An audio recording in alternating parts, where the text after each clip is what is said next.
Europe 1.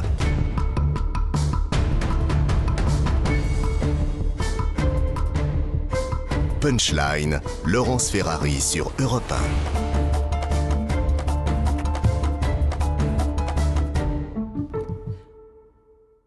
On se retrouve en direct dans Punchline sur Europe 1 et sur CNews. Que s'est-il passé sur la gare Saint-Lazare hier? Une agression au couteau. Un homme a sorti un couteau pour menacer des agents de la sûreté ferroviaire. Ils ont été obligés d'ouvrir le feu. L'homme a crié Allah Akbar. Néanmoins, Mario Bazac, les enquêteurs ne se dirigent pas vers la piste terroriste. C'est bien ça?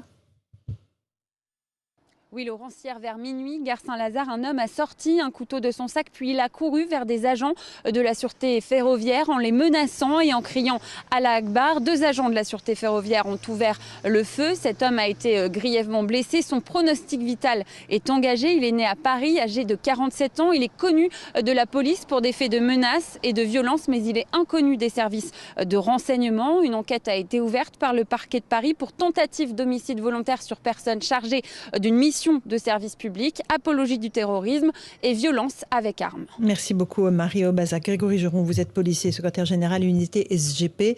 Là, on ne peut pas dire, malgré le fait qu'il ait crié Allah Akbar, que c'était un acte de terrorisme. Apparemment non. Maintenant, l'enquête est en cours. Hier, j'ai eu les premiers éléments. Ça semblait être assez flou. Parce qu'au départ, on nous disait qu'il avait peut-être tenté d'agresser quelqu'un sur le quai avant de s'en prendre aux agents en uniforme de la sûreté ferroviaire. Et finalement, ça s'est terminé avec d'autres informations où clairement, il les aurait pointés, identifiés et chargés avec le couteau. Donc, ils ont fait feu, ce qui est somme toute logique. Et c'était ce qu'il y avait de mieux à faire face à ce genre de choses.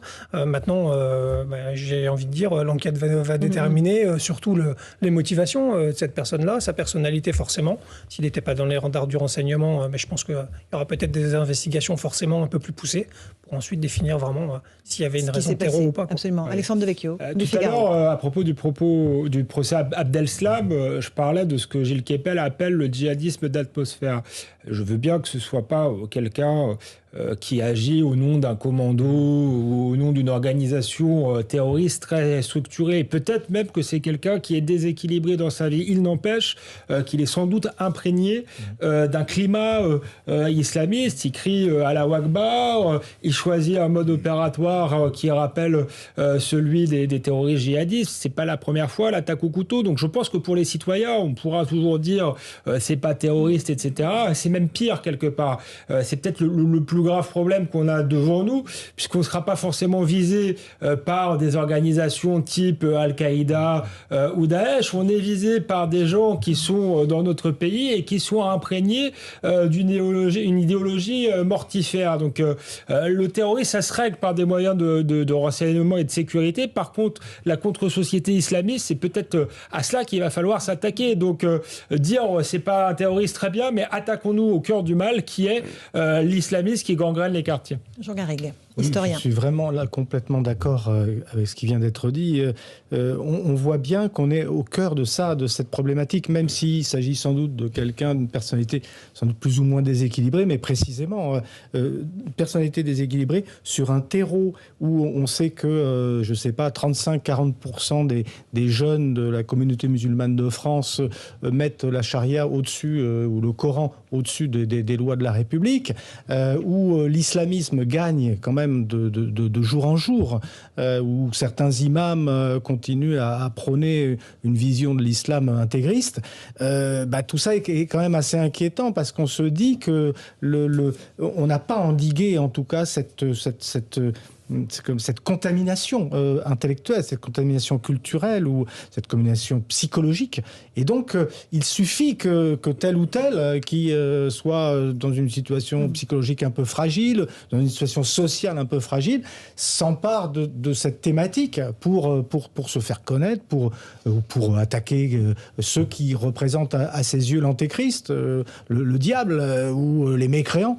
Donc voilà, on est quand même dans une situation où, au-delà même de l'éradication des filières islamistes, il y a cet islamisme d'atmosphère qu'il faut combattre. Jean-Claude Dacier, sur cette attaque au couteau.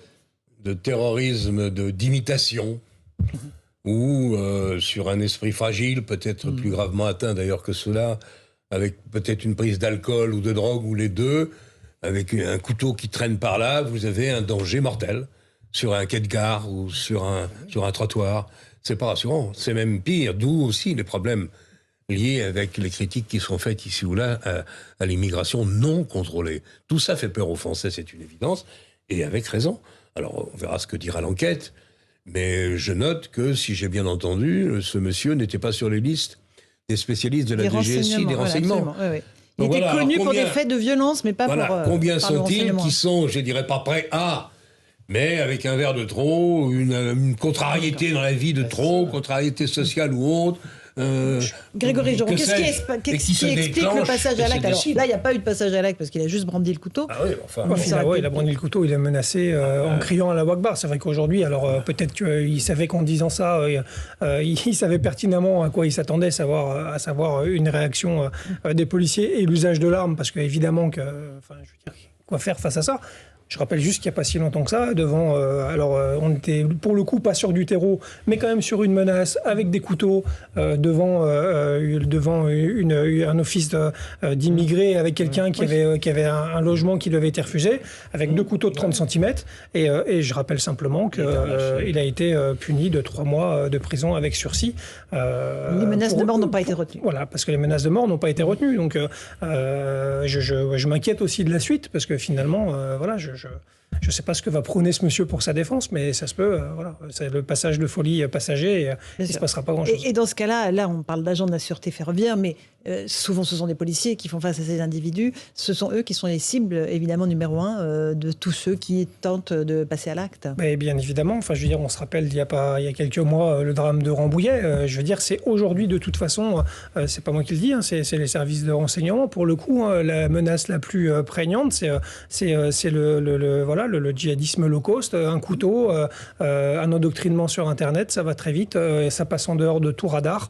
Et il passe à l'acte n'importe où, n'importe comment. Alors je ne veux pas terroriser la population parce que c'est pas du tout, pas du tout mes propos, mais pour autant, on sait que la menace existe, on sait que le combat est très difficile à mener. Et en fait, il se mènera sur le terrain. C'est le combat des idées, c'est le combat de la lumière, c'est le combat de ce qu'on doit faire, mais ça va demander du temps et des moyens. Mais ça veut dire que chaque policier qui est sur le terrain est aux aguets en permanence sur tout, en fait, ce qui peut l'entourer. Alors je vais pas caricaturer, mais j'ai connu la police, forcément ça fait quelques années que je suis détaché syndical, j'essaye toujours d'être imprégné de ce que font mes collègues, mais on voit bien que forcément l'ambiance a changé. Moi j'ai mes premières patrouilles il y a 25 ans, 22 ans dans une gare.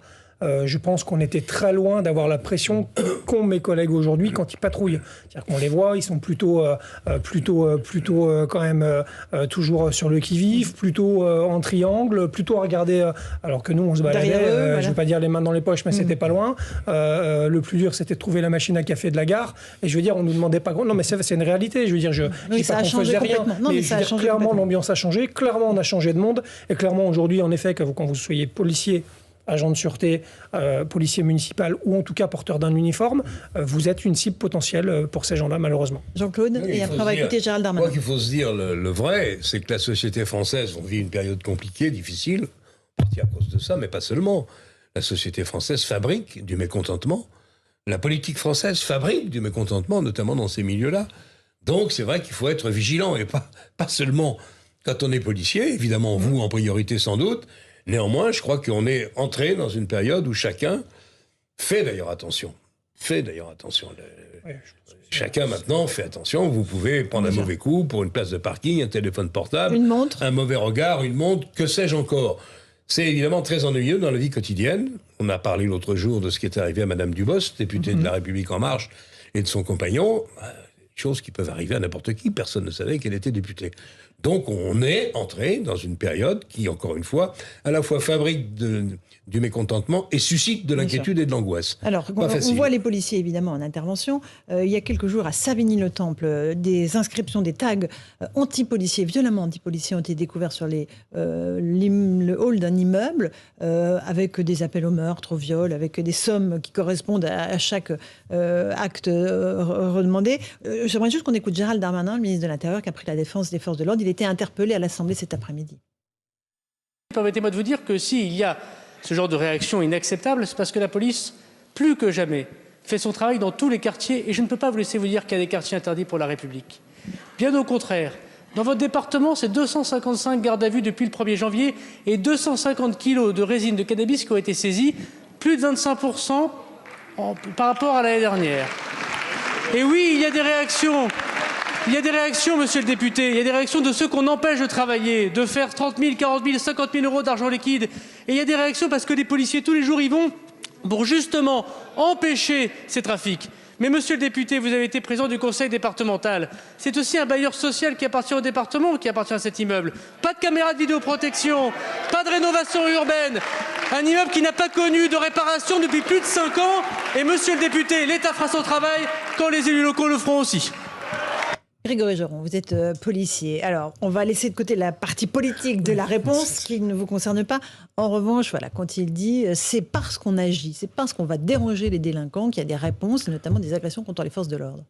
Bon, je pense qu'en partie, il n'a pas tort, clairement. Alors, les inscriptions sur les murs, les menaces, les intimidations, ça a toujours existé.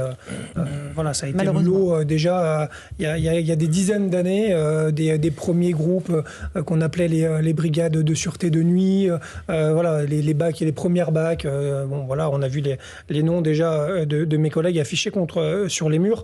Ça a toujours existé. Là, honnêtement, il y a quand même une récurrence, une accélération dans le procédé. Là où il n'y a pas de violence urbaine, il y a quand même une expression sur les murs. Il n'y a pas si longtemps Vendôme, il n'y a pas si longtemps Épinay-sur-Seine, où là c'était des photos de mes collègues.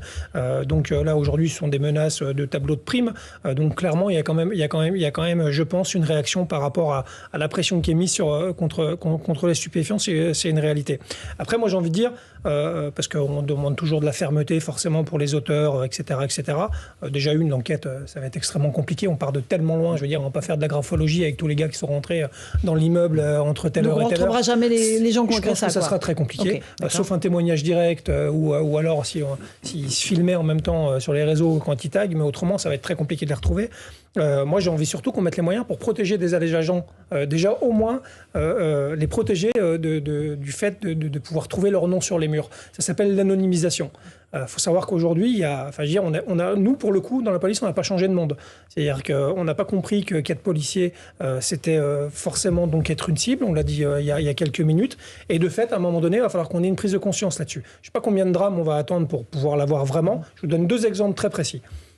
Le premier, quand vous réussissez le concours de gardien de la paix aujourd'hui, votre identité est mise en ligne sur devenirpolicier.fr. Ça part de là déjà. Voilà. Donc on commence bien. C'est-à-dire que nous, quand on devient policier, on affiche votre nom partout. C'est écrit sur votre convocation quand vous prétendez au concours de police. Ça c'est le premier élément. Donc je pense qu'à un moment donné, il faudrait que ça change.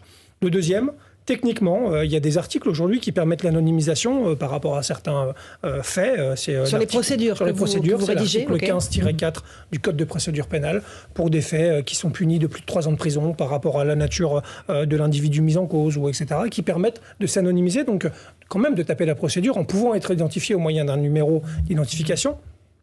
Aujourd'hui, il faut savoir que techniquement, quand on fait des procédures pénales numérisées, en fait, il y a un conflit avec les logiciels et on ne peut pas s'anonymiser, même si la loi le prévoit. Donc aujourd'hui, dans la police, clairement, on ne peut même pas appliquer la loi pour se protéger. Ça, c'est réel. C'est hallucinant. C'est hallucinant. C'est hallucinant ce que vous nous racontez. Et le pire encore, je vais un peu plus loin, ça ne plaira pas, je ne vais pas dire où c'est pour l'instant, mais j'ai saisi le directeur général. On a des endroits où, en plus, la hiérarchie impose aux collègues de le faire. Autrement, on va dire, je vais rapidement sur les conclusions. Si vous n'êtes pas content, vous allez retourner sur la République plutôt que de faire des enquêtes. Donc en fait, on en est là aujourd'hui dans la police nationale et je pense qu'on est très très loin de pouvoir élargir cette anonymisation qui me semble être juste une évidence. Parce déjà on a des freins techniques et en plus on a juste des freins intellectuels sûrement pour essayer d'être anonymisé. C'est surréaliste là, ce que dit Grégory Joron.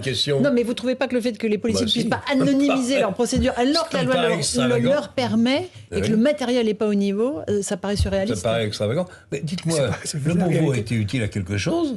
J'espère. Ah oui, il va. Alors, c'est pas, malheureusement, on peut pas gérer. Beauvau de la sécurité. Oui, le Beauvau de la sécurité. Je pense qu'il le sera. J'ose espérer qu'il le sera. En tout cas, nous, on y a participé vraiment de la manière la plus honnête intellectuellement. On a produit beaucoup sur tous les items. Il y a des attention, enfin je suis pas fou non plus, ni BA voilà d'optimisme. Je sais très bien que justement on aura de toute façon des freins, qu'ils soient institutionnels, réglementaires, etc. Mais je pense qu'il faut vraiment qu'on change de logiciel, ne serait-ce que sur cette petite partie-là de l'anonymisation. Il y a vraiment une prise de conscience. Logiciel au sens propre et figuré. Oui, oui, les deux. Les deux. Raison. Jean Garrigue, un mot sur ces violences contre les forces de l'ordre. On voit qu'à force de protéger, et c'est heureux, la liberté des citoyens, on est arrivé dans un système où c'est celle des policiers qui est aujourd'hui menacée. Et leur vie est menacée. Et moi, je suis halluciné parce que, au fond, quand vous pensez à ces inscriptions là dans les halls où telle ou telle entrave ou telle violence à l'égard des policiers est mise à prix, mais c'est le chasseur, ce sont donc les délinquants, et les policiers sont la cible. C'est-à-dire que c'est l'inverse du processus classique et logique qu'on attendrait dans cette société. Les policiers se retrouvent dans la situation d'être les cibles. On le voit tous les jours. Je regardais encore un de ces, j'allais dire un fait divers, non, une nouvelle violence contre des pompiers et des policiers, je ne sais plus où, à Carcassonne, partout. Chaque jour, il y a un acte comme ça. Et donc, évidemment, ça pose le problème de leur protection, ça pose le problème de la réponse pénale. On a des images là d'intervention, je pense que c'était dans le territoire de Belfort, et avec des tirs de mortier d'artifice. C'est absolument tous les jours, Grégory Joron. Oui, c'est clairement tous les jours. Alors les agressions par mortier, c'est devenu quotidien, quelle que soit la ville, et malheureusement on voit que ça gangrène aussi des villes de province. Là, c'est Alençon. Là. Voilà, donc Alençon, dont on avait pas rarement entendu parler, clairement. Donc voilà, maintenant toutes les villes sont touchées par ça. J'aimerais, si vous le permettez, revenir sur le 77, Savigny-les-Temples, et juste expliquer quand même... Restons sur les tags. Voilà, sans rentrer dans le débat politique, il y a quand même un vrai sujet aussi d'organisation de la police nationale. Le 77 a fait partie des départements où on a imposé une restructuration des services. Parce que c'est moderne de restructurer, parce que c'est moderne de rationaliser, de mutualiser. C'est des mots qui reviennent souvent dans la bouche de nos technos ou autres. Malheureusement, sur le terrain, des fois, il y a des choses qui ne se dupliquent pas. Le 77, c'est un département qui est vaste, qui est extrêmement grand, et quand finalement on supprime des circonscriptions ou des entraves de police pour les regrouper, et ben finalement on allonge le temps d'intervention et on minimise le contact de mes collègues avec la population, ce qui est l'essentiel de notre métier normalement. Et en fait, la restructuration sur 77, pour le coup, moi je le dis, ça reste un échec pour l'instant. Ça reste un échec parce qu'en fait, on a moins de police, on a un temps de réponse qui est plus long. Et finalement, je pense que du coup, on a clairement une prestation de sécurité, si je peux m'exprimer, qui est dégradée. On fait une petite pause, on se retrouve tous les quatre dans un instant. On reviendra sur les violences contre les forces de l'ordre. On partira à Alençon, on reverra ces images où ce sont des véritables guet-apens qui sont tendus aux policiers. À tout de suite. Europe 1. Punchline, Laurence Ferrari sur Europe 1.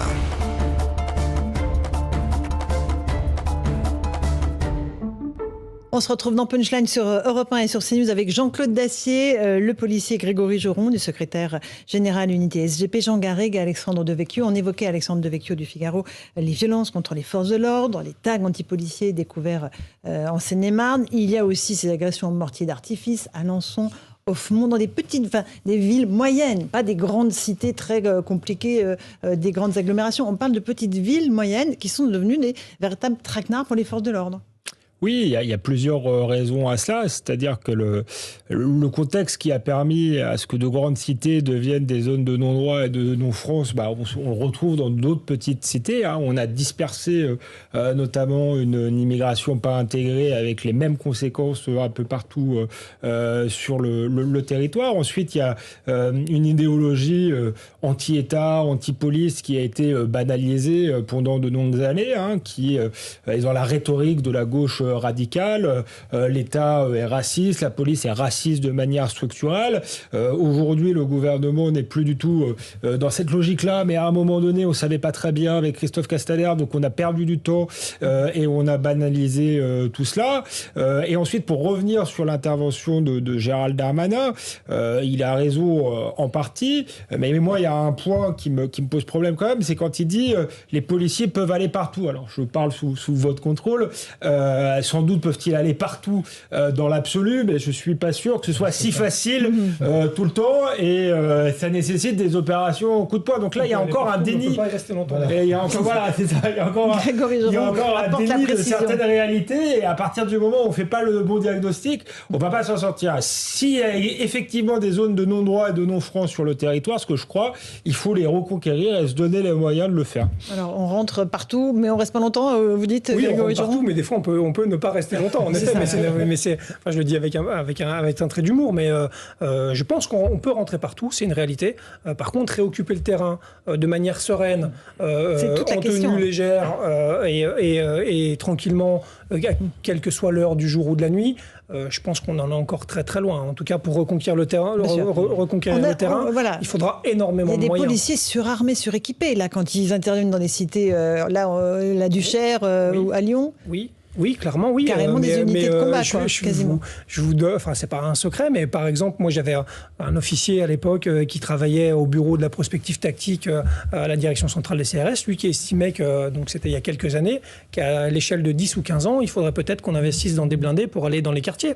Ce qui est logique, puisqu'en fait, vous avez une militarisation des trafics de stupéfiants. Donc en face, on commence à avoir du lourd, de la Kalachnikov qu'on a vu, comme on a vu il y a pas longtemps sur Lyon, etc. Et en fait, on sera définitivement, dans quelques années, si on continue ce chemin-là, pris pour une bande adverse qui va arriver sur un territoire qui ne sera pas le sien, et on aura une réponse immédiate sur des trafiquants qui seront armés comme des commandos. Comment casser cette spirale-là ? C'est le terrain, clairement. Alors la réponse, elle n'est pas que policière, elle est évidemment globale, mais le terrain, ça coûte cher. Je veux dire, pour reprendre le terrain... Moi, j'ai un exemple en tête parce que je l'ai vécu, mais comme ça avait été fait pendant un certain temps à Sevran, vous vous rappelez quand il y avait eu justement des rafales en pleine journée, c'était en 2000... on parlait d'ailleurs, le maire avait dit qu'il faudra envoyer les casques bleus. Oui, voilà, tout à fait. Le maire avait dit qu'il fallait encore envoyer les casques bleus. On a mis des CRS, c'était le préfet Lambert qui était préfet du 93. Il a mis des CRS quasiment dans chaque hall d'immeuble. Il y avait des collègues qui avaient pris carrément la place des points de deal, quoi. C'est une réalité. Donc, ils ne pouvaient plus être là parce que de toute façon, il y avait que des policiers partout. Sauf qu'en fait, ça s'est arrêté au bout de quelques mois. Pourquoi ? Parce que c'était des heures supplémentaires, un épuisement des forces. Les forces ne sont pas inépuisables et on a clairement autre chose à faire. Donc, là, même si la volonté y était, les moyens et le nombre de policiers pour pouvoir mettre en œuvre ce genre de politique, c'est extrêmement coûteux et extrêmement lourd. Alexandre, tout à l'heure, la gestion technocratique et budgétaire, je pense qu'il va falloir en sortir un moment dans ce pays sur les questions régaliennes. Parce qu'au bout du compte, ça nous coûte beaucoup plus cher. Si demain, il faut envoyer des blindés, je pense que budgétairement, ce ne sera pas un calcul rentable et c'est surtout pas un calcul rentable pour la société. Donc je pense qu'il faut changer de logique, de prisme, mais s'il faut envoyer des CRS sur place en permanence, faisons-le et arrêtons la rationalisation technocratique et là pour le coup la droite a une part de responsabilité. La réforme des RGPP, je le répète à chaque fois, donc la réforme remplacez pas les fonctionnaires sur deux, alors que dans la démocratie il y en est trop, etc., qu'il faut en supprimer un certain nombre. Je suis le premier à être pour, mais mettre à l'os l'État régalien comme on l'a fait, c'est une catastrophe et un contresens historique dont on paie les conséquences aujourd'hui. Donc il faut changer de paradigme maintenant. Jean Garrigue, et après Jean-Claude. C'est une responsabilité, entre autres, de Nicolas Sarkozy. Mais il y a aujourd'hui beaucoup de terrain, oui, dans un autre contexte. Il y a beaucoup de terrain aujourd'hui à rattraper et je pense qu'on est en présence effectivement de contre-sociétés. Alors, pour les disloquer, ces contre-sociétés, il y a la présence policière, il y a la réponse pénale, il y a la lutte contre les filières. C'est un travail compliqué. À mon sens, aussi des formes de réorganisation urbaine sur le terrain, mais effectivement, en essayant de décentraliser au maximum la décision. Enfin, je veux dire qu'il y a beaucoup de choses à faire. Ce qui est sûr, malgré tout, c'est que ce qu'on a eu tendance à penser comme la solution absolue pendant une trentaine d'années, qui était... on va mettre plus d'écoles, plus de terrains de football, plus de ci, plus de ça. De médiathèques, de ludothèques. On a arrosé beaucoup de banlieues. Moi, je vis dans le 78, entouré par des cités comme ça un peu dures. Les Mureaux, Mantes-la-Jolie, je vois très bien qu'elles sont très équipées en termes d'infrastructures. Et c'est pas ça le problème. Le problème, il n'est pas là. Et le problème, il est face à ces contre-sociétés qui se sont construites sur la drogue et accessoirement d'ailleurs aussi sur l'islamisme qui prospère là-dessus. Monsieur Jean-Claude Dacier, un mot sur ce... Non, le mot c'est que répéter ce que l'on dit depuis un certain temps, c'est que la police seule, Darmanin seul, ne peut pas suffire à régler des problèmes qui dépassent largement les problèmes policiers. Alors, je connais d'avance les arguments que vous allez me donner. Je dis rien alors. Si, mais vous allez voir. Mais les Français, Allez-y. quand on vous entend dire les CRS, ils sont restés là, 2, 3, bon. Et l'armée?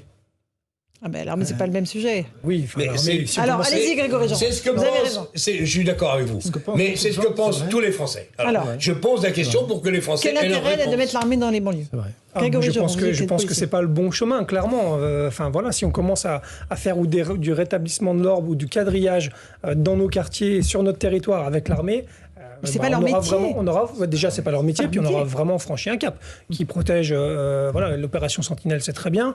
Quelques gardes bâtimentaires, il n'y a pas de sujet, mais ça doit être quand même normalement pour protéger nos extérieurs. Ça veut dire que la guerre Alexandre civile Delecq. est officiellement déclarée. c'est ça. Donc, Voilà, je pense l'idée, que c'est de ne pas en arriver là, justement. Par contre, il y a une solution qui coûterait budgétairement, mais qui serait utile et qui, à long terme, pourrait même permettre de faire des économies, je pense. Ce serait un rétablissement du service national et pas 15 jours. Alors, on nous dit l'armée, y compris, est pas pour parce que ça coûte cher. Mais je pense que ça... oui. Et ça n'a pas de sens, puisqu'effectivement, on est dans une armée de métier. Mais on pourrait imaginer faire un service militaire qui forme une forme de garde nationale, Hommes et femmes, si vous voulez, les deux. qui formerait une forme de garde nationale qui viendrait appuyer les forces de l'ordre et permettre de gonfler les effectifs à terme. C'est un peu l'idée de la réserve de la police nationale avec 30 000 personnes annoncées pour essayer. Les Américains ont inventé, il y en a maintenant. Qui seraient qui ces gens, ces 30 000 réservistes? Qui seraient tous les gens, vous pourrez vous inscrire si vous voulez. Les Américains appellent la garde nationale quand les problèmes sociétaux débordent en effet les compétences de la police. Ce serait pour relier justement la société civile à sa police nationale avec des gens qui forcément auraient envie de s'investir pour venir découvrir le métier de policier et potentiellement pouvoir nous renforcer sur des situations Avoir envie de se particulières. faire tirer dessus au tir de mortier. Non, mais il serait engagé sur des missions évidemment qui seraient choisies, moins exposées, heureusement. Mais je trouve que l'idée n'est pas totalement mauvaise, clairement. Il faut innover un peu. Jean-Garrigue, un tout petit mot pour terminer. Du service national que j'appuie, mais ce serait surtout un endroit où tous les jeunes femmes, hommes et femmes d'une génération se retrouveraient autour de valeurs communes et apprendraient, mais aussi la discipline, l'autorité. Des valeurs qui un petit service national de combien de temps, Jean? Pour moi, au moins 6 mois. Ouais.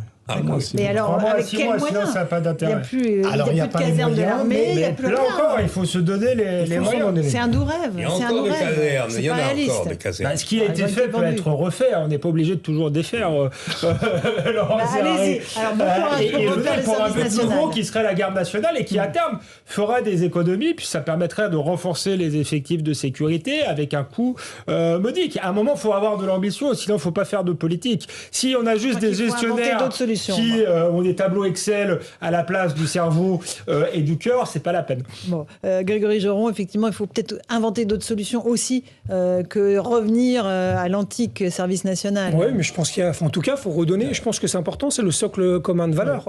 Si on doit faire société, c'est qu'autour d'une idée ou d'une vision, on doit se réunir. Donc, à mon avis, il faut trouver en tout cas quelque chose. On oublie l'armée, mais on essaie de refaçonner une espèce de, entre guillemets, garde nationale républicaine. Jean-Garrigue, un petit mot. La Troisième République, qui quand même a pas si mal fonctionné que ça, au moins pendant 50 ans, elle s'était construite en partie, non seulement sur l'école, mais aussi sur le service national. Alors évidemment, il faudrait qu'il soit différent, que ce soit pas simplement un service militaire, un service de valeur, un service de discipline, un service de brassage des populations. Pour moi, c'est quand même quelque chose qui referait société. Les gens ne vivent plus côte à côte, ils vivent face à face, comme le disait à l'époque Gérard Collomb, ancien ministre de l'Intérieur. Chacun de leur côté. Oh, On est déjà une société communautaire dans beaucoup d'endroits.